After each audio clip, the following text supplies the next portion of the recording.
I met Lily during our college years. Honestly, I didn't think much of it at first, and I definitely didn't imagine our relationship turning into something serious. She was quiet, shy, the kind of girl who could walk into a room and go unnoticed. It was like she had mastered the art of disappearing into the background, almost like a fragile little shadow. Back then, I didn't feel anything close to love for her. The truth. I was just chasing another name to add to my list of flings. But then, something shifted.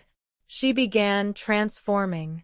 Signed up for a gym membership, started visiting salons regularly, and within a year, she looked like a completely different person. The awkward, overlooked girl had turned into a head-turner, beautiful, confident, and impossible to ignore. I quietly took credit for her glow-up, feeling a ridiculous sort of pride, as if I'd somehow crafted her into the woman she had become. My friends noticed too. They joke that I got in early, caught her before the world realized what a gem she was. They'd tease that I'd trained her in ways even adult films couldn't compete with. And to be fair, she turned out to be both incredibly affectionate and irresistibly charming. Eventually, I realized I didn't want anyone else. She was it. After college, I asked her to marry me. A year after that, we became parents. Even with a child in the picture, nothing between us changed. We were still in love, still respectful of each other's personal space, still happy. I trusted her completely. The idea of infidelity never even crossed my mind. She was fully devoted to our daughter, always teaching her, spending time with her, nurturing her. And when the baby was at daycare, Lily would take care of everything at home. And there was a lot to handle. But somehow, she made it look effortless. While couples around us were falling apart, divorce after divorce, our marriage felt solid. We were content, truly, deeply content. Friends and neighbors would often ask us how we kept the spark alive for so many years. We never gave them straight answers. Not because we were hiding anything, but because there really was no secret formula. You just love each other, genuinely, and things fall into place. When we finally took on a mortgage, Lily decided to find a job. She ended up working at a place with an all-female staff. But she came home exhausted almost every day, frustrated by the endless drama and cliques in her office.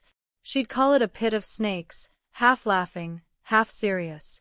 I felt for her. So, whenever I could, I encouraged her to take breaks.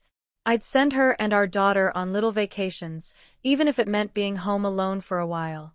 I never resented her for needing that space. I understood. Eventually, something in her shifted again. She became more relaxed, less bothered by the office politics. The fights with her coworkers stopped. She even started attending the holiday office parties. Her team's vibe seemed to improve, or maybe she just learned how to survive it better.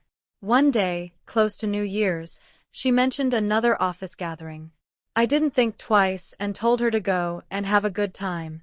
That night, she wore a tiny dress, so short that I actually raised an eyebrow.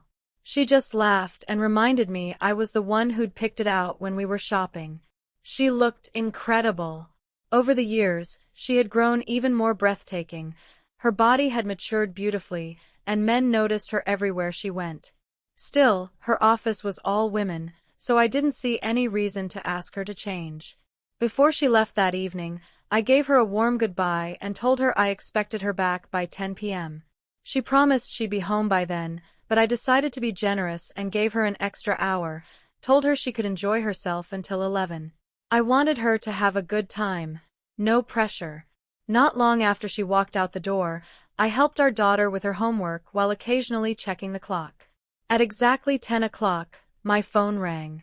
It was Lily. She sounded cheerful and told me the party was going well, that everyone was having fun.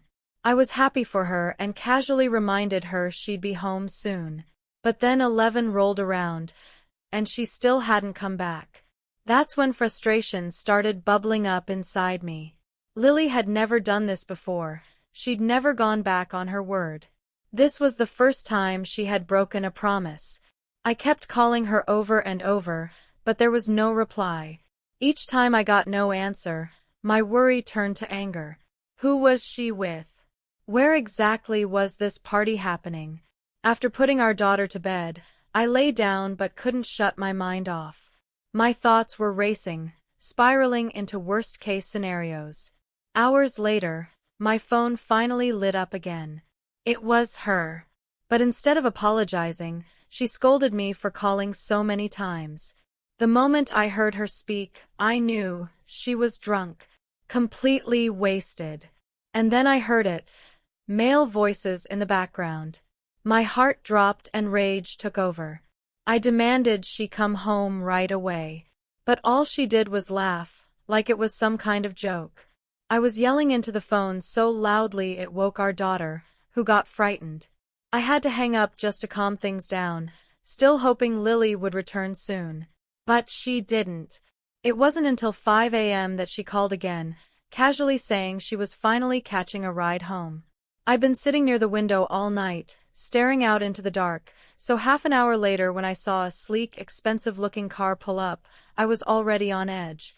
That wasn't a regular taxi. Those kinds of luxury cars don't work shifts. No, it was definitely someone else's vehicle. A man's. And sure enough, she stepped out, swaying on her feet, completely out of it. Just the way she stumbled told me she'd been drinking hard. But that wasn't what crushed me. What destroyed me was everything else. When I opened the front door, she looked like a disaster. Her hair was wild and tangled, her stockings were ripped, her makeup smeared. She didn't look like my wife, she looked like someone who'd been passed around. I lost control and gave her a slight shove out of sheer disbelief. That's when I saw it. A mark on her neck. A hickey. I froze. My mind was screaming, but my body went numb. After gathering myself, I demanded answers. She could barely stand straight, slurring her words, mumbling that she was just having a good time. But her appearance said everything she couldn't. It was clear to me she'd been out all night, and not alone.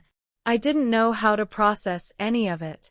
Never in my life did I think she would cross that line. I was still trying to make sense of it when our daughter woke up. I didn't let her come close to Lily. I couldn't. My wife didn't even notice her. She walked right past us, straight into the bathroom like she was on autopilot. Then she collapsed in bed and didn't wake up the entire day. While she slept off whatever she'd done, I sat there, hollowed out. I kept thinking how this had all started with me saying, "Go have fun." Whenever life got confusing, I'd turn to my mother for guidance. She always had wisdom to share and had constantly told me I was lucky to have such a kind, loyal wife. But the second I told her what happened, everything in her tone changed. She was stunned, just like me. After that call, I made up my mind.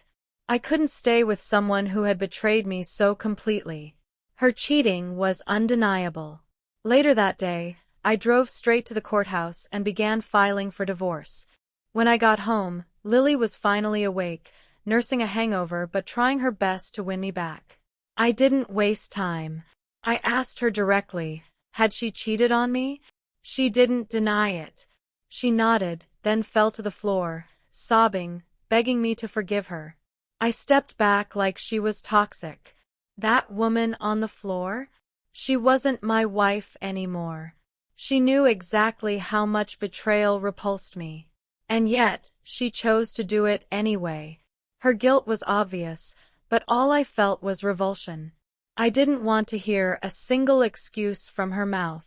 What shocked me the most was our daughter's reaction. She said she wanted to live with me. She was only 10, but already wiser than I could have imagined. That single moment lifted a massive weight off my shoulders. I knew then I wouldn't have to fight for custody, and more importantly, she wouldn't be stuck growing up around someone who had made such reckless choices. I was ready to rebuild. So, I moved us to a different city and settled into a new apartment with my daughter. She quickly made friends, adjusted well, and honestly never looked back.